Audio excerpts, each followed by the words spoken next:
शाळेमध्ये मर्यादा होत्या, विद्यार्थ्यांची संख्या जास्त असायची आणि त्यांना एक लिमिट असायची की एवढ्या एवढ्या ह्याच्यामध्ये त्यांना अभ्यासक्रम संपवायचा, त्यामुळे शक्य नसायचं. क्लासमध्ये काय लिमिटेड सीट्स असायच्या, त्याच्यामुळे प्रॉपर तिथे त्यांना वेळ मिळायचा अभ्यास करून घेणं, डॅश करणं. आलं लक्षात? मग आपण क्लास लावण्याचं कारण ते होतं. मग आता सुद्धा आपण क्लासला येण्याचं कारण काय आहे? तेच आहे. आलं लक्षात? क्लास फक्त 2.5 तास येणं आणि जाण्यासाठी नाही आहे. प्रत्येक कुठल्याही फॅकल्टी असेल, कुठलाही विषय असेल, एखादी गोष्ट जर समजत नसेल तर बोला, जास्त ॲक्टिव्ह राहा. आलं लक्षात? आणि हा फायदा त्यावेळेस तुम्हाला कधी होणार आहे? इंटरव्ह्यूच्या वेळेस. कारण की आत्ता जर तुम्ही बोलण्याचं धाडस करताय, बोलताय, एखादी गोष्ट क्लिअरली बोलताय, इंटरव्ह्यूला जाल त्यावेळेस तुमचा तिथे प्लस पॉईंट असेल. आलं लक्षात? इंटरव्ह्यूला फक्त बोलणं महत्त्वाचं असतं. ठीक आहे, क्लिअर झाल्या सगळ्या गोष्टी, कराल अभ्यास, शेवटपर्यंत सक्सेस झाल्यानंतरच ह्या फील्डमधून बाहेर पडायचं. सेकंड पाऊल सक्सेस झाल्यानंतर. आलं लक्षात? कितीही अडचणी आल्या, कोणाला कितीही प्रॉब्लेम्स आला तर कुठल्याही फॅकल्टीशी बोला अथवा माझ्याशी बोला, कोणाशीही बोला, पाटील सरांशी बोला. आलं लक्षात? पण डायरेक्टली कुठलाही डिसिजन घेऊ नका की मी स्किप करतोय, मी सोडतोय, मला नाही करायचंय, मला असं करायचंय. आलं लक्षात? समजलं? ठीक आहे, बघा आता लक्ष द्या. एमपीएससीच्या राज्यसेवेचा जर विचार केला तर पहिल्यांदा प्रिलिम, माहिती आहे ना, पूर्वपरीक्षा. त्याच्यामध्ये 2 पेपर असतात, एक आहे GS आणि दुसरा आहे CSAT. हा फक्त आपल्याला काय करायचा आहे? क्वालिफाईड व्हायचा. आलं लक्षात? त्यामुळे क्वालिफाईड होण्यासाठी याला जास्त पहिलं जसं स्कोर आणण्यासाठी याचा खूप अभ्यास केला जायचा, तसं आता याची अभ्यास करायची जास्त गरज नाही, फक्त क्वालिफाईड व्हायचे. त्यामुळे दिवसातून, आठवड्यातून लिमिटेड अभ्यास जरी केला तरी चालून जातं याच्या. ठीक आहे. CSATमध्ये नेमकं काय येतं तर पॅरेग्राफ असतात, त्याच्या खाली प्रश्न असतात, ते सोडवायचे असतात. त्याच्यानंतर काही मॅथ्स, मेंटल ॲबिलिटीचा पॉईंट येतो, रिझनिंगचा पॉईंट येतो, ते सगळे याच्यात असतं. इझी राहतं ते. GS, आता GSमध्ये इकॉनॉमिक्स आहे, सायन्स आहे, पॉलिटी आहे, हिस्ट्री आहे, जॉग्रफी आहे, पर्यावरण आहे आणि करंट अफेअर्स आहे. Eco, science, polity, history, geography, पर्यावरण आणि करंट अफेअर्स. ठीक आहे. साधारणतः 200 मार्काची परीक्षा असते, 100 क्वेश्चन विचारले जातात आणि याचं जर मेरिट पाहिलं तर अराऊंड 118च्या जवळपास क्लोज झालं होतं. म्हणजे आपल्याला राज्यसेवा प्रिलिम क्रॅक करायची असेल तर आपला गोल, आपलं टार्गेट हे किती असावं? 120+ असावं. यावेळेसचा पेपर सोपा होता, थोडा मेरिट हाय गेलं होतं, पण जर गेलं असं तुम्ही पाहिलं तर 106, 107च्या आसपास क्लोज झालं होतं. आणि UPSCचं जर मेरिट पाहिलं तर UPSC 90 ते 100च्या दरम्यान त्याचं मेरिट राहतं. UPSCचं मेरिट खाली असतं. आलं लक्षात? आणि पेपरची जर आपण पॅटर्न, क्वालिटी पाहिली तर UPSCची क्वालिटी सर्वात महत्त्वाची आहे. कारण की तिथे जे प्रश्न विचारले जातात ते पॉईंट टू पॉईंट विचारले जातात. म्हणजे तुम्ही एक लिमिटेड जरी अभ्यास केला तर UPSCची व्यवस्थित तुम्हाला प्रिलिम देता येते. आलं लक्षात? आता राज्यसेवेही आपला पॅटर्न बदलते, त्यामुळे राज्यसेवेचं मेरिट ह्यावेळेस 118वर गेलं होतं. त्या राईट, म्हणजे पॅटर्न बदलते, म्हणजे पॉईंटला धरून प्रश्न विचारायचे. जसं मी मागाशी म्हणलं की अंड्याचं वजन किती असतं, डॅश डॅश, हे असले प्रश्न आता MPSC विचारणार नाही, कारण MPSCला सेम UPSC कॉपी करायचं. आलं लक्षात? त्याच्यामुळे हे टार्गेट ठेवायचं की 120+ मला जायचं. आता 120+ जाण्यासाठी माझ्याकडे हे सब्जेक्ट आहे, राईट. आता या सब्जेक्टमध्ये जर मी विचार केला तर प्रत्येक सब्जेक्टवरला एक 15 क्वेश्चन विचारले जातात ॲव्हरेज. 15 म्हणजे किती झाले? एका सब्जेक्टला 30 मार्क. आलं लक्षात? आता समजा इकॉनॉमिक्समध्ये मला 25 मार्क आले 30 पैकी. माझं टार्गेट किती? 120+. म्हणजे मला आता किती मार्क मिळवायचे? 100. आणि 100 मार्क मिळवण्यासाठी माझ्याकडे क्वेश्चन्स किती राहतात? 85. 85 इंटू 2 म्हणजेच किती? 170. 170 मार्कापैकी मला किती मिळवायचे? 100 मार्क. आलं लक्षात? मग जवळपास आपल्याला हे मेरिट इझी होऊन जातं. जर इकोमध्ये 25 मार्क आले तर मला कितीच्या पुढे जायचं? 120च्या पुढे. 25 तिथे आले तर राहिले किती? 100 मार्क. आता हे 100 मार्क मिळवण्यासाठी माझ्याकडे इकोचे 15 क्वेश्चन काढल्यानंतर क्वेश्चन किती शिल्लक राहिले? 85. 85 इंटू 2 केलं तर किती होतात? 170. 170 पैकी मला किती मिळवायचे? 100. मग मेरिट इझी होतं. मग प्रश्न हा की अर्थशास्त्रच का? तर अर्थशास्त्र इतर विषयांशी जर कंपॅरिझन केलं तर अर्थशास्त्र हा लिमिटेड सब्जेक्ट, छोटा सब्जेक्ट आहे. छोटा म्हणण्यापेक्षा सायन्समध्ये फिजिक्स, केमिस्ट्री, बायोलॉजी हा अभ्यास करायचा तुम्हाला. ठीक आहे. पॉलिटीमध्ये लोकसभा, राज्यसभा आहे, तसं विधानसभा, ग्रामपंचायत हा सगळा अभ्यास आहे. हिस्ट्रीमध्ये प्राचीन, मध्ययुगीन, आधुनिक आहे. जॉग्रफीमध्ये वर्ल्ड, इंडियन आणि महाराष्ट्र. मग तसं ह्या विषयांना जर कंपॅरिझन केलं तर इकोमध्ये असं काही नाहीये. मोजून फक्त 8 ते 9 टॉपिक आहे. टॉपिक धडे ज्याला आपण म्हणतो, त्याचा व्यवस्थित अभ्यास केला तर आपल्याला हा स्कोर गाठणं शक्य होतं. आलं लक्षात? समस्या. मग आता महत्वाची गोष्ट की इकोचा अभ्यास करताना आपल्याला काय करायचंय? फर्स्ट वाचन, सेकंड समजून घेणं आणि थर्ड मायक्रो नोट्स बनवणं. आता रिडिंग तर आपण सगळेच करतो, आपल्याला सगळ्यांनाच वाचायला येतं, राईट? पुस्तकात जे दिले ते सगळेच वाचतो आपण. पण महत्वाचा पॉईंट कोणता आहे? समजून घेणं. म्हणजे आपण 10वी 12वी ग्रॅज्युएशनपर्यंत आपल्या अभ्यासाची पद्धत कशी असायची?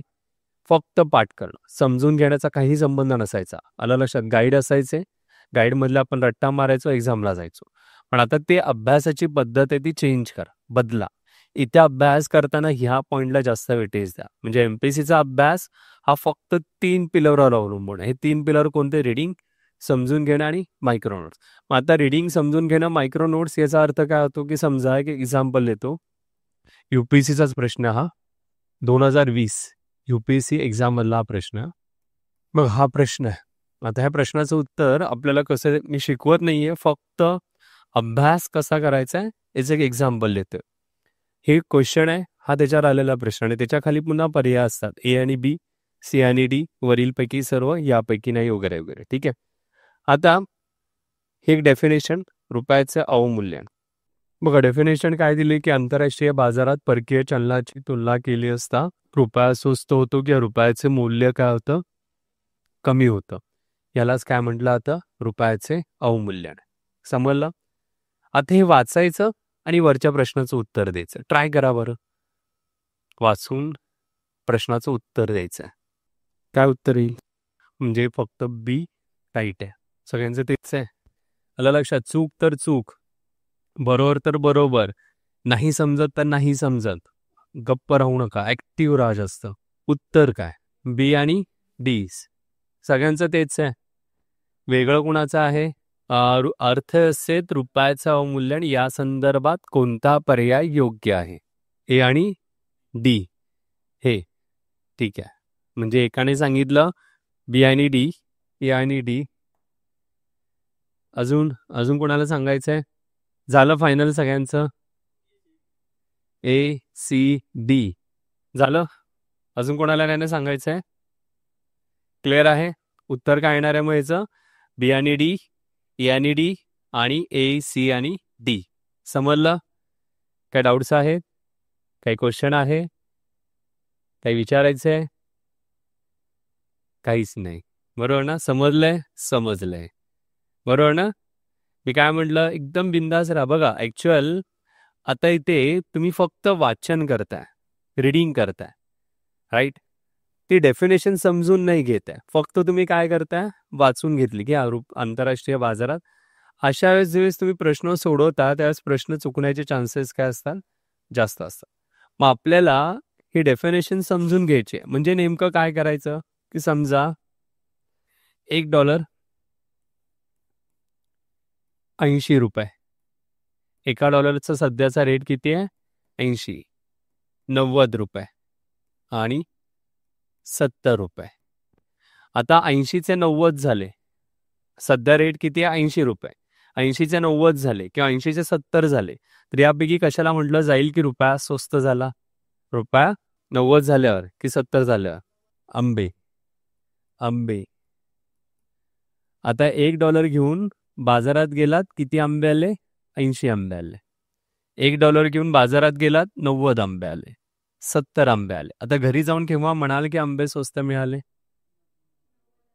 का?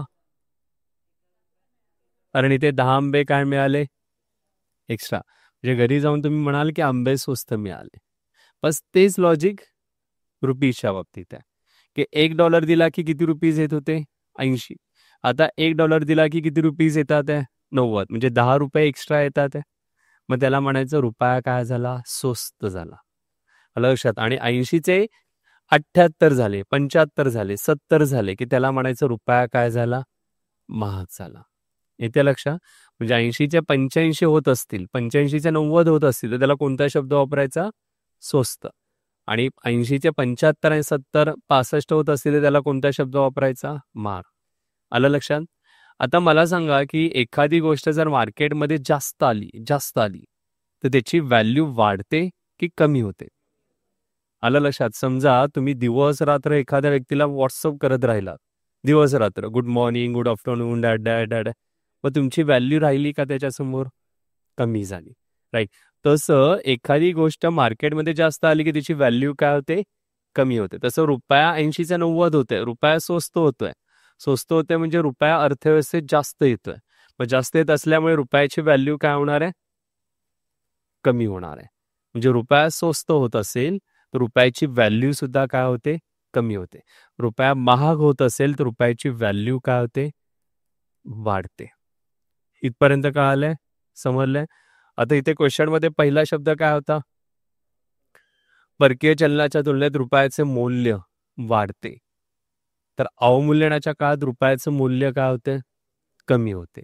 त्यामुळे हे स्टेटमेंट काय आहे? चूक आहे. आलं लक्षात? आंतरराष्ट्रीय बाजारात रुपया स्वस्त होतो. आपण काय बघितलं? अवमूल्यनामध्ये रुपया काय होतोय? स्वस्त होतो. म्हणजे 80चे 90 होत असेल तर त्याला अवमूल्यन हा शब्द वापरला जातो. मग इथे आपण लिहिलं पण आहे, रुपयाचं मूल्य कमी होतं, रुपया काय होतोय? स्वस्त. म्हणजे हे स्टेटमेंट काय झालं? राईट आहे. कळालं? बी आणि डी मधलं डी हे उत्तर आलं. ठीक आहे. आता नेक्स्ट आहे $1. एक्झाम्पल देतोय, ₹100. एक पेन ज्याची किंमत ₹500. हा पेन US ला एक्सपोर्ट केला तर किती डॉलर्स मिळतील? $5. बरोबर ना? आता रुपयाचं अवमूल्यन झालं. एका डॉलरला 100 होते ते ₹200 झाले. आता एक पेन याची किंमत ₹500 US ला एक्सपोर्ट केल्यानंतर किती डॉलर्स मिळतील? राईट, $2.5. बरोबर ना?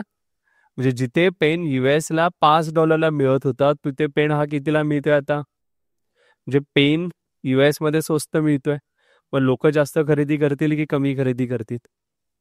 एखादी गोष्ट मार्केटमध्ये स्वस्त झाली तर आपण जास्त खरेदी करतो. उदाहरणार्थ समजा टोमॅटो 100च्या वर गेले तर आपण काय करणार? पाव किलोच घेणार. पण टोमॅटो ₹10 किलो झाले तर आपण 2 किलो घेणार. राईट. तसं इकडे पेन स्वस्त मिळत असल्यामुळे US मध्ये मागणी वाढेल आणि त्याचा परिणाम आपल्या देशातील निर्यात वाढते. निर्यात वाढण्याचं कारण काय आहे की विदेशी नागरिकांना आपल्या देशातल्या वस्तू रुपयाचं अवमूल्यन झाल्यामुळे स्वस्त मिळतात आणि स्वस्त मिळाल्यामुळे ते जास्तीत जास्त खरेदी करण्याचा प्रयत्न करतात आणि त्याचा परिणाम देशातली निर्यात काय होते? वाढते. आलं लक्षात? आता हेच आयात करताना $1 $100 एक पेन याची किंमत $5 आहे. आपण इंडियात इम्पोर्ट केला, आयात केली, तर आपल्याला किती पेमेंट करावं लागेल? $500. आता अवमूल्यन झालं, 200. एक पेन $5. आता किती पेमेंट करावं लागेल? ₹1000. म्हणजे जो पेन आपल्याला ₹500 येत होता त्या पेनाला आता किती मोजावं लागतील? 1000. म्हणजे महाग झाला. मग महाग झाला तर ते लोक खरेदी कमी करतात आणि आयातीचं प्रमाण काय होतं? कमी होतं. आता ह्या स्टेटमेंटमध्ये काय दिलंय? देशातील निर्यात वाढण्यास मदत होते. आपण बघितलं पेन स्वस्त पडत होता त्यामुळे देशातली निर्यात काय होणार आहे? वाढणार आहे. राईट आहे. आयातीच्या प्रमाणात वाढ होते. चूक. आयातीच्या प्रमाणात काय होते? घट होते. म्हणजे ह्याचं योग्य उत्तर काय होतं? बरोबर, ए आणि डी. समजतंय? कळतंय? म्हणजे थोडक्यात मी हे शिकवत नाहीये, फक्त अभ्यासाचं डायरेक्शन आपलं कसं असणार आहे? फर्स्ट रीडिंग करणं, सेकंड समजून घेणं. समजून घ्यायला कुठलाही विषय असू द्या, समजून घ्यायला प्राधान्य द्यायचं. आता सेकंड आहे समजलं. समजल्यानंतर मला हे लक्षात ठेवायचं. मग लक्षात ठेवण्यासाठी मी काय म्हटलं? Micro notes. मग मायक्रो नोट्समध्ये काय लिहाल तुमच्या नोट्समध्ये? रुपयाचे अवमूल्यन, त्याच्या पुढे स्वस्त. हे तुमची मायक्रो नोट्स असते. म्हणजे मी पूर्ण डेफिनेशन इथे लिहित बसलो नाहीये, फक्त काय लिहिलंय? स्वस्त. आता हा शब्द तुमच्या समोर आला, स्वस्त, राईट, की त्याच्यावरून पूर्ण डेफिनेशन तुमच्या समोर यायला हवी. स्वस्त म्हणजे आंतरराष्ट्रीय बाजारात परकीय चलनाशी तुलना केली असता रुपया काय होतो? स्वस्त होतो. त्याला म्हटलं जातं रुपयाचं अवमूल्यन. म्हणजे पुस्तकात जसे शब्द वापरले तसे शब्द लिहिण्याची गरज नाही. आलं लक्षात? लिहिताना आपल्या शब्दांमध्ये तिथे लिहिणं अपेक्षित आहे. मग आपल्या शब्दांमध्ये लिहिताना कसंही लिहा की परकीय चलनाशी तुलना केली असता रुपया स्वस्त होत असेल तर त्याला अवमूल्यन म्हणतात.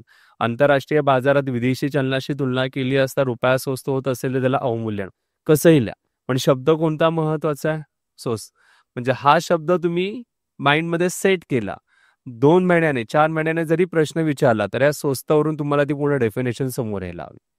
येते लक्षात? म्हणजे अभ्यास करताना ह्या 3 पॉइंटला जास्त टार्गेट करा. रीडिंग करणं, समजून घेणं आणि मायक्रो नोट्स. आता हे समजून घेण्यासाठी आपण कुठे येतोय? क्लासला येतोय. त्यामुळे क्लासमध्ये समजून घ्यायला जास्तीत जास्त काय द्या? प्राधान्य द्या. घरी गेल्यानंतर एक नोट्स बनवा ज्याच्यामध्ये फक्त एक शब्दाचं वर्णन असेल. आलं लक्षात? मग तुम्ही म्हणाल की मग डिस्क्रिप्टिव्हमध्ये लिहाल कसं? डिस्क्रिप्टिव्हमध्ये लिहितानाही आपल्याला आपल्याच भाषेत लिहायचंय. पण लिहिताना आपल्याला पूर्ण पुस्तकात दिले ते पाठ नाही करत बसायचं. त्यातलं इम्पॉर्टंट वर्ड सिलेक्ट करायचं आणि त्या वर्डवरती मग आपल्याला पूर्ण स्टेटमेंट लिहायचं. आलं लक्षात? समजतंय? कळतंय? नेक्स्ट आहे की अर्थशास्त्र म्हटलं की मुलांच्या डोक्यात येतात नंबर्स, राईट? मग नको ते सगळे नंबर करत बसतात. तर लक्षात ठेवा, जर अनालिसिस केलं तर तुम्हाला काय दिसेल? 15 क्वेश्चन आहेत. आलाच तर एखाद प्रश्न नंबर्सवरती येतो. नंबर्स म्हणजेच काय की 2023-24 मध्ये भारताचा जीडीपी वाढीचा दर किती टक्के होता? ठीक आहे. किंवा 2023-24 मध्ये आरबीआयने रेपो दरामध्ये किती टक्क्याने घट केली? हे नंबर्स म्हणतोय. ठीक आहे. तर नंबर्सवरती आला तर प्रश्न किती येतो? 1. आलं लक्षात? पण प्रॉब्लेम काय येतो की नंबर्स म्हटलं की अर्थशास्त्रात नंबर्स म्हटलं की मुलं त्या नंबरच्याच मागे लागतात. आणि मग हे जे 15 प्रश्न आहेत या 15 पैकी 14 प्रश्नांकडे दुर्लक्ष होतं आणि एका प्रश्नांच्या मागे लाग. हे चुकीचं आहे. म्हणजे जर उदाहरण द्यायचं झालं तर एका विद्यार्थ्याने परीक्षेच्या अगोदर 1 ते 2 महिने फक्त इकॉनॉमिक सर्वे वाचला. सर्वे त्यातले संख्या आहे ते नंबर्स केले. प्रश्न आला फक्त 1. काय चुकलं त्याचं? 14 प्रश्न आम्हाला महत्वाचे नाही आहेत. आम्हाला महत्वाचं काय? एका विद्यार्थ्याने काय केलं? अपेक्षित प्रश्न, अपेक्षित नाही, PYQ क्वेश्चन सेट येतो बघा, माहितीये का? माझ्याकडे असेल पण आता पेन दाखवेल मी तुम्हाला. तर त्या PYQ मध्ये एक क्वेश्चन होता 2017-18चा की भारतामध्ये 2009-10 मध्ये जीडीपी वाढीचा दर पुढीलपैकी किती टक्के राहिला होता? प्रश्न कधी विचारलाय? 17-18. माहिती कधीची आहे? 9-10ची विचारली. मग त्या मुलाने विचार केला 9-10ची 17-18ला विचारली, म्हणजे आता 23-24 मध्ये कुठली आकडेवारी? 11-12, 9-10. मला सांगा, जर 9-10, 11-12 ही आकडेवारी जर तुम्हाला करायची झाली तर किती आकडेवारी करावी लागेल? शक्य आहे का? मग त्याच्यामुळे प्रॉब्लेम काय होतो की आपण 9-10ची आकडेवारी सगळी पाठ करायला बघतो, पण एमपीएससी ती आकडेवारी 100% विचारणारच नाही. मग त्यावेळेस काय विचारली होती? कारण त्यावेळेस आपल्याला बेस इयर ठरवायचं होतं. आलं लक्षात? आणि बेस इयर ठरवण्यासाठी म्हणून मग आपण जीडीपी 9-10ला किती होतं, काय होतं, त्याचा एक कॅल्क्युलेशन त्यावेळेस चर्चेत आला होता आणि म्हणून एमपीएससीने तो प्रश्न विचारला होता. पण मुलांना हे नॉलेज नाही, हे माहिती नाही. मुलाने विचार काय केला? 9-10ची आकडेवारी विचारली आहे, मला 9-10ची आकडेवारी करायची, करत बसला. चूक येत्या लक्षात. त्यामुळे PYQ सोडवताना, क्वेश्चन पेपर सोडवताना जर कुठेही तुम्हाला अशी आकडेवारी दिसली, 8-9ची विचारली आहे, 4-5ची विचारली आहे, 6-7ची विचारली आहे, स्किप. डायरेक्ट ती स्किप करायची, सोडून द्यायची. तिथे डोकं लावत बसायचं नाही की इथे मग ही विचारली आहे, मग त्यावेळेस गुगलवर सर्च करा, सगळी इन्फॉर्मेशन काढा. डायरेक्ट तो प्रश्न काय करायचा? स्किप. नीट ऐका की हे 15 प्रश्न आहेत. ह्या 15 प्रश्नांचं अनालिसिस केलं. दारिद्र्य, लोकसंख्या, नंबर्स याच्यावरती विचारले जातात. हे 2 टॉपिक सोडलेत. हे 2 टॉपिक मी ह्या एका क्वेश्चनमध्ये कन्सिडर करत नाही, कारण दारिद्र्य, लोकसंख्या हे फक्त नंबर्सच आहेत की भारतात लोकसंख्या वाढीचा दर किती होता, साक्षरता किती होती, लोकसंख्येची घनता किती आहे, तिथे नंबर्स येणार आहेत. आलं लक्षात? पण हे 2 टॉपिक सोडून जर अनालिसिस केलं, 12 ते 13 प्रश्न हे फक्त डेफिनेशन, कन्सेप्ट लेवलवर असतात. 1-2 करंट अफेअर्स आणि एखाद आलाच तर आला. कशावर असतो? नंबर्स. आलाच तर आला. आलं लक्षात? त्यामुळे अभ्यास करताना पहिल्यांदा डेफिनेशन व्यवस्थित क्लिअर करणं, हे 12 ते 13 प्रश्नाचा बेस व्यवस्थित डेव्हलप करणं, हे टार्गेट ठेवा. आलं लक्षात? वेळ मिळाला तर मग डॅश या सगळ्या गोष्टींकडे लक्ष द्या, अन्यथा नका देऊ. आलं लक्षात? आता समजा 12 ते 13 प्रश्न माझ्या हातात आले, इंटू 2 केलं तर माझा स्कोर किती जातोय? 24 ते 26 झालं. कशाला मग त्याच्यावर डोकं लावत बसायचं? आलं लक्षात? किंवा मी लेक्चरच्या वेळेस सांगत जाईन की ही आकडेवारी ही लक्षातच ठेवा, तर ती थोडी लक्षात ठेवण्याचा प्रयत्न करा. अदरवाईज आकडेवारी कुठेही जाऊ नका. कळालं? समरला अभ्यास कसा करायचा? ठीक आहे. आता बघा, सेकंड आहे, कदाचित तुम्ही ही नावं ऐकलं असतील. हा, आता सार्वजनिक बँक, राष्ट्रीयकृत बँक, कोणी ऐकलं यांच्याबद्दल? सांगा. सार्वजनिक बँक, राष्ट्रीयकृत बँक. हा सांगा. व्यापारी बँक म्हणजे काय? कोटकची. अरे, पाहिलीस का तिला व्यापारी बँक म्हणतात? कमर्शियल बँक का म्हणतात? कमर्शियल लोन देते म्हणून तिला काय म्हणायचं? Commercial bank. काहीच आयडिया नाही. ठीक आहे. अकाउंट आहे बँकेचं सगळ्यांचं आहे. समजा मी SBI मध्ये 10 लाख रुपये डिपॉझिट केले FD मध्ये किंवा सेव्हिंग अकाउंटमध्ये. SBI पैसे घेऊन काय करेल? पार्टी. राईट. हे 10 लाख रुपयाचं लोन देईल ते. राईट. आता ह्याच्यावरती मला ती इंटरेस्ट किती देईल? 5%. ज्यांना लोन दिलं जाईल त्याच्याकडून इंटरेस्ट किती घेईल? 10%. प्रॉफिट कोणाचा? SBI ते कसला बिझनेस करते? व्यापार कसला करते? पैशाच्या देवाण घेवाणीचा. आलं लक्षात? मग जेवढा ग्राहकांशी संबंध येणाऱ्या बँका आहेत, म्हणजे आपण saving account, current account, FD open करतो, जे ग्राहकांशी संबंधित येणाऱ्या बँका, त्या सगळ्या बँकांना म्हटलं जातं व्यापारी बँक. मग इथे व्यापार हा शब्द, कमर्शियल हा शब्द का आला? कारण ह्या बँका पैशाच्या देवाणघेवाणीचा काय करतात? व्यापार करतात, त्याच्यावरती नफा कमवतात, म्हणून त्या बँकांना काय म्हटलं जातं? व्यापारी बँक. SBI व्यापारी बँक झाली, बँक ऑफ महाराष्ट्र व्यापारी आहे, सारस्वत कोऑपरेटिव्ह बँक व्यापारी बँक आहे. आलं लक्षात? समजलं? आता नेक्स्ट आहे सार्वजनिक आणि राष्ट्रीयकृत बँक. तर राष्ट्रीयकृत म्हणजे नॅशनलाइज बँक. राईट. तर नॅशनलाइजच्या पूर्वी मला हा शब्द सांगा. खाजगीकरण, प्रायव्हेटायझेशन म्हणजे काय? ह्याचं नाव ऐकलंय? Air India. काय ऐकलं सांगा एअर इंडियाबद्दल? पहिले कोणाची होती? गव्हर्नमेंट. माहिती आहे ना? कुणी खरेदी केली? टाटाने खरेदी केली. म्हणजे एखादी संस्था ज्यावेळेस गव्हर्नमेंटकडून प्रायव्हेटकडे ट्रान्सफर होते, गव्हर्नमेंटकडून प्रायव्हेट, मग त्यावेळेस कोणता शब्द यूज केला जातो? प्रायव्हेटायझेशन. म्हणजे प्रायव्हेटायझेशन हा शब्द काय लक्षात ठेवायचा? गव्हर्नमेंटकडून प्रायव्हेटकडे. आलं लक्षात? काय चालू आहे? प्रायव्हेटच आहे, पण गव्हर्नमेंटच्या स्कूलचं प्रायव्हेटायझेशन नाही होत आहे, बंद होत आहे. पण प्रायव्हेटायझेशन म्हणजे आपण काय बघतो? गव्हर्नमेंटची संस्था प्रायव्हेटला देणं, विकणं, त्याला आपण कोणता शब्द वापरतो? प्रायव्हेटायझेशन. आता शैक्षणिक क्षेत्रामध्ये खाजगीकरण, खाजगी हा शब्द जास्त येतं, कारण जास्तीत जास्त गव्हर्नमेंट आता प्रायव्हेट स्कूलला काय देते? मान्यता देते. आणि गव्हर्नमेंटच्या जेवढ्या जिल्हा परिषदच्या स्कूल्स आहेत त्यांची संख्या कमी होत चालली, कारण पटसंख्या जी आहे विद्यार्थ्यांची ती कमी आहे त्याच्यामध्ये. आलं लक्षात? म्हणजे प्रायव्हेटायझेशन हा शब्द काय लक्षात ठेवायचा? गव्हर्नमेंटकडून प्रायव्हेटकडे नाही. आलं? एकतर त्या बंद होतात आहे, गव्हर्नमेंट ते प्रायव्हेटमध्ये कन्वर्ट नाही करत आहे. जर प्रायव्हेटमध्ये कन्वर्ट करत असेल तर मग तिथे कोणता शब्द आपण वापरू? खाजगीकरण. आलं लक्षात? समजलं इथपर्यंत? मग या खाजगीकरणाच्या अपोजिट येतं राष्ट्रीयकरण. मग आता मला सांगा, राष्ट्रीयकरणामध्ये काय येईल? प्रायव्हेटकडून गव्हर्नमेंटकडे. आलं लक्षात? म्हणजे एखादी बँक जर प्रायव्हेट बँक असेल आणि प्रायव्हेटकडून ती गव्हर्नमेंट खरेदी करत असेल तर त्या बँकेपुढे कोणता शब्द येतो? राष्ट्रीयकृत बँक. येते ना लक्षात? या राष्ट्रीयकृत बँक हा शब्द काय लक्षात ठेवायचा? की प्रायव्हेटकडून एखादी बँक कुठे ट्रान्सफर होते? गव्हर्नमेंट ती विकत घेते. आलं लक्षात? मग ह्याचं एक्झाम्पल द्यायचं झालं तर 1969ला 14 बँकांचं राष्ट्रीयकरण झालं. हा शब्द तुम्हाला इकोमध्ये बऱ्याचदा दिसेल. मग याचा मिनिंग काय लक्षात ठेवायचं? की 14 बँका काय होत्या? प्रायव्हेट बँक होत्या. गव्हर्नमेंटने त्या खरेदी केल्या आणि त्याच्यावरती आपला मालकी हक्क काय केला? प्रस्थापित केला. मग त्या बँकांपुढे कोणता शब्द येतो? राष्ट्रीयकृत बँक. मग bank of Maharashtra, bank of India, Canara bank, ह्या सगळ्या बँका कुठल्या आहेत? राष्ट्रीयकृत बँक आहे. ह्याचा ओनर कोण आहे? Government of India. आलं लक्षात?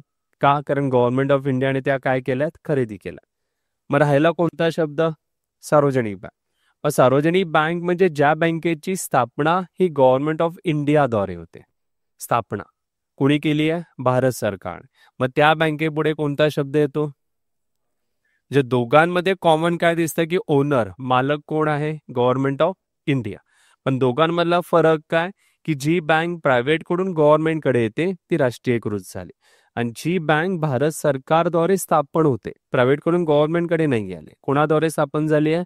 भारत सरकार. मग त्या बँकेपुढे कोणता शब्द येतो? सार्वजनिक बँक. समजला फरक? कळालं? मग SBI ही भारत सरकारने 1955 ला स्थापन केलेली बँक आहे. मग SBI कोणती बँक झाली? सार्वजनिक बँक झाली. आलं लक्षात?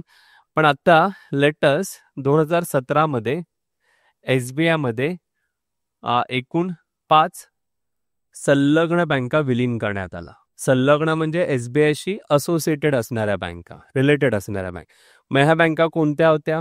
H for state bank of Hyderabad, state bank of Mysore, state bank of Travancore, state bank of Bikaner, state bank of Jaipur, state bank of Patiala. ठीक आहे. म्हणजे एकूण किती बँका? 5 बँका. बिकानेर आणि जयपूर एकच बँक आहे. म्हणजे किती झाल्या? 3, 4 आणि 5. ह्या 5 बँका 2017 मध्ये SBI मध्ये काय झाल्या? विलीन झाल्या. ठीक आहे. आता हे मला लक्षात ठेवायचं आहे. मग लक्षात ठेवण्यासाठी मी शॉर्ट ट्रिक्स काय बनवली आहे? HMT BJP. आलं लक्षात? म्हणजे मी हे जर पाठ करत बसलो, हैदराबाद, बिकानेर, मैसूर, त्रावणकोर, डॅश, अर्धा दिवस, 1 दिवस, 2 महिने, 4 महिने माझ्या लक्षात राहील. पण नंतर मला प्रश्न विचारला तर नो आयडिया, कारण हिंटच नाही, ब्लँक होऊन जाऊ आपण. मग ते टाळण्यासाठी आपण काय बनवलं? शॉर्ट. इझिली लक्षात राहतं. HMT BJP. H for Hyderabad, M for Mysore, T for Travancore, Bikaner आणि जयपूर आणि पटियाला. आलं लक्षात? किंवा तुम्हाला हे माहिती आहे सूर्यमाला ऐकलंय? सूर्याच्या सर्वात जवळचा ग्रह कोणता? आता एवढं सगळं करण्यापेक्षा BSP नाव ऐकलंय? बहुजन समाज पार्टी, बरोबर ना? समाजवादी पार्टी. MGS, ठीक आहे. B for Budh, S for Shukra, P for Prithvi, M for Mangal, Guru, Shani. आता हे नाव कसं लक्षात ठेवलंय? BSP MGS. म्हणजे इझिली लक्षात राहतं. म्हणजे ज्याला आपण म्हणतो ना की अभ्यास करताना की ट्रेडिशनल पाठांतर हे आपल्याला टाकायचंय, स्किप करायचंय. तर आपल्याला अभ्यास करताना आपल्याला काय करायचंय? स्मार्ट. की मी अभ्यास करतो, मी वाचतोय, मग अशा शॉर्ट ट्रिक्स आल्या, मी फक्त रट्टा मारत बसलो. मग रट्टा मारत बसल्यानंतर 8-15 दिवसानंतर ते पूर्ण ब्लँक होतं. मग जुन्या विद्यार्थ्यांना विचारलं तर ते हेच म्हणतात, सर अभ्यास होतोय पण लक्षातच नाही राहत. कारण लक्षात का राहत नाही? आपण ते लक्षात ठेवण्याचा प्रयत्न करण्यासाठी आपल्याला अशा शॉर्ट ट्रिक्स बनवणं गरजेचं. म्हणजे तिथे डेफिनेशन असेल, संकल्पना असेल, व्याख्या असेल, तिथे मी तुम्हाला पर्याय काय सांगितला? वाचन, रीडिंग, समजून घेणं आणि मायक्रो नोट्स बनवणं. आणि जिथे अशा शॉर्ट ट्रिक्स येतात, सिक्वेन्स असतो जो आपल्याला लक्षात ठेवायचा आहे, तिथे आपल्याला काय करायचंय? अशा शॉर्ट ट्रिक्स बनवायच्यात आणि ते काय करायच्या? लक्षात ठेवायचं. आलं लक्षात? किंवा हा शब्द माहितीये तुम्हाला? इझी आहे लक्षात ठेवायला की अवघड आहे खूप? लक्षात राहणं शक्यच नाही, 2 दिवसानंतर विसरणार. इझी आहे ना, आपल्या डेलीच्या रुटीन मधला आहे. कसा मी असतो? कळसुबाई, साल्लेर, महाबळेश्वर, नंतर हरिश्चंद्र, सप्तशृंगी, तोरणा, हा शिखरांचा उतरता क्रम आहे. आलं लक्षात? मग हे इझिली आपल्याला लक्षात राहतं. डेली रुटीन मधले शब्द असतात, आपण कधी विसरत नाही. आलं लक्षात? म्हणजे जिथे कुठेही असं सिक्वेन्स येतात लोकसंख्येमध्ये, डॅश मध्ये, त्या लक्षात ठेवण्यासाठी आपल्याला अशा शॉर्ट ट्रिक्स बनावी. आणि जिथे संकल्पना असेल तिथे आपल्याला काय करायचंय? वाचन, समजून घेणं आणि मायक्रो नोट्स बनवणं. या पद्धतीने अभ्यास. म्हणजे थोडक्यात सांगायचं तर कुठल्याही विषयाचा ज्यावेळेस तुम्ही अभ्यासाला सुरुवात कराल तर पहिल्यांदा तिचं डायरेक्शन समजून घ्या की मला अभ्यास करताना कशा पद्धतीने अभ्यास करायचा. आलं लक्षात? आणि त्या पद्धतीने काय करा? अभ्यास करण्याचा प्रयत्न करा. कुठलाही विषय असू द्या. फक्त मी पुस्तक घेतोय, वाचतोय, बघा एखाद्या गोष्टीकडे जर आपल्याला शिकायचं असेल तर पहिले त्याला समजून घेणं गरजेचं आहे. आलं लक्षात? एकदा का तुम्हाला ट्रिक्स लक्षात आली कसा अभ्यास करायची जी लिंक मिळाली की ऑटोमॅटिकली सगळा अभ्यास काय होत जातो, इझिली होत जातो. आलं लक्षात? अभ्यास करताना, अभ्यासाचं शेड्यूल बनवताना मी म्हटलं की एखादी गोष्ट मनापासून त्या गोष्टीचा आत्मसात होणं गरजेचं आहे. ठीक आहे. आता समजा तुम्हाला वाटतं की एक्झाम्पल की सकाळी उठल्यानंतर माझा अभ्यास चांगला होतो. मग ते समजा मी तुम्हाला म्हटलं की नाही तू संध्याकाळी अभ्यास कर, स्किप. तुम्हाला कोणती गोष्ट चांगली वाटते तीच नेहमी गोष्ट फॉलो करायचा प्रयत्न करा. आलं लक्षात? मग कुणी कितीही सांगितलं लक्ष द्यायचं नाही. मला वाटते ना मला ह्याच पद्धतीने अभ्यास चांगला होतो, तीच पद्धत नेहमी फॉलो करत राहायची. आलं लक्षात?